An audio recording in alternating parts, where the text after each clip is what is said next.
समझते हैं और हमारे लिए काम नहीं करते, लड़वाने को, इससे लड़ जाओ उससे लड़ जाओ।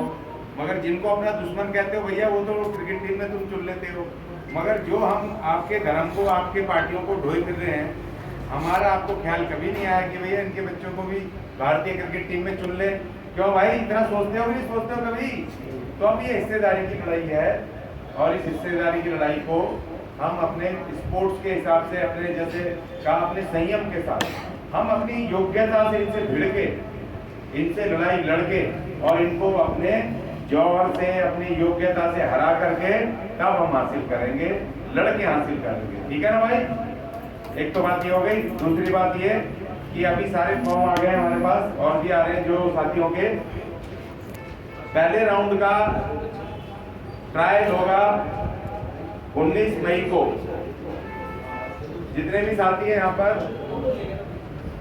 भाई देखो, ये कोई इमरजेंसी हो जाए तो अलग बात है, या आपको हमें बताना, श्योरिटी देनी है कि 19 मई को सारे लोग आएंगे, क्योंकि हम वो बनाएंगे ड्रीम। 8 घंटे के लिए हमारे पास ग्राउंड बुक है और उस दिन हम चाहते हैं कि इनके बैट्समैन हो गए, उनको खिला लें, बॉलर का, कीपर का सब हो जाए। तो हम जितने होंगे हमारे 50-60 से ज़्यादा है, तो उनकी टीम बना करके और 6-6, 7-7 ओवर का मैच, जो कि कम से कम 1.5 घंटे में दोनों पारियां खत्म हो जाए। ठीक है ना? उस हिसाब से हम वो करके ट्रायल लेंगे और ट्रायल प्रॉपर रिकॉर्ड होगा। हमारे और भी जो टीवी मीडिया हैं उनको हम बुलाएंगे, रिकॉर्ड होगा प्रॉपर। हमारी पूरी जूरी होगी जो एक्सपर्ट हैं क्रिकेट के, वो उसमें पूरा नोट करेंगे हर प्लेयर का, हर चीज। जैसे बैट्समैन है, वो खेल रहा है, कितनी बॉल उसने खेली है, कितनी बॉल पे उसने डॉट किया है, कितनी बॉल पे उसने चौका लगाया, कितने छक्के लगाए हैं, कितना सिंगल लिया है, कितना डबल लिया है, कितनी बॉल पे बीट हुआ है, उसकी टेक्निक क्या है खेलने की, ये मत समझना। इसमें सारी चीजें वो नोट करेंगे।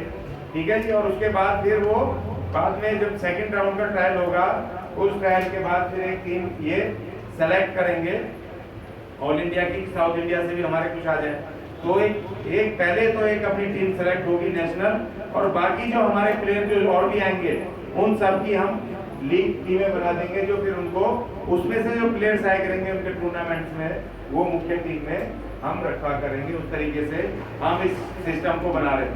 तो भाई ये ठीक है? सिस्टम गलत है? ठीक है, हाथ खड़े करो सारे। बहुत बढ़िया, ठीक है ना? ये अपना एक तो ये हो गया। दूसरा, जो साथियों का फॉर्म है वो यहाँ पर फॉर्म सारे दे दें। और अभी तो किसी को कुछ नहीं करना।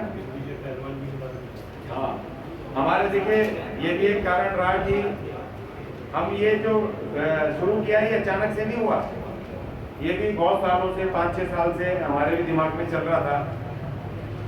जैसे हमारे विजय पहलवान जी को कितने लोग जानते हैं?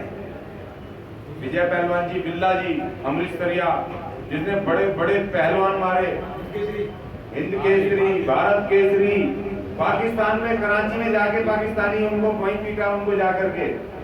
और एक पहलवान आया था, क्या नाम था उसका? इकराम नहीं, एक और कुछ दिन का क्या था, दिल्ली गेट में जो लड़ाई हुई थी उसके साथ, वो मोटा पहलवान पाकिस्तान से आया था, मेहरुद्दीन पहलवान आया था। इतना खतरनाक पहलवान, खुला चैलेंज उसने कर दिया कि भारत में कौन सा खलीफा पहलवान है, आके लड़ ले।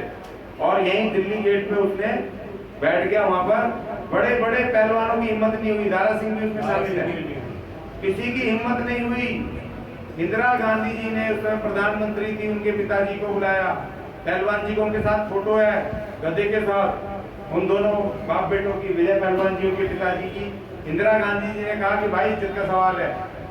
तब विजय पहलवान जी ने, बाका नौजवान खूबसूरत, और उसने वहां जाकर के मेहरुद्दीन जी का उसका चैलेंज स्वीकार किया और उसको यहीं पर चित करा, हराया उसको, जिसने चुनौती दी।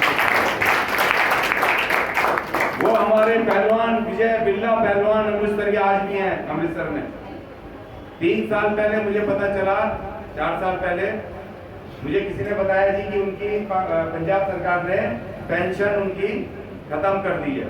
जातिवाद तो है ना, इनके तो कोई जनरल के ना कोई छींक भी मार देना किसी अखाड़े में जाके, तो उसको भी गाड़ियां और उसको ढोए फिरते हैं, पता नहीं।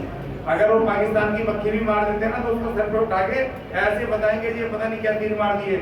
और एक पहलवान यहाँ मारा मेहरदीन यहाँ पर, और एक इकराम पहलवान वहाँ मारा। कराची में जा करके वहाँ उसका हाथ पकड़ के वहीं पब्लिक के सामने उसको हरा करके आए पहलवान जी।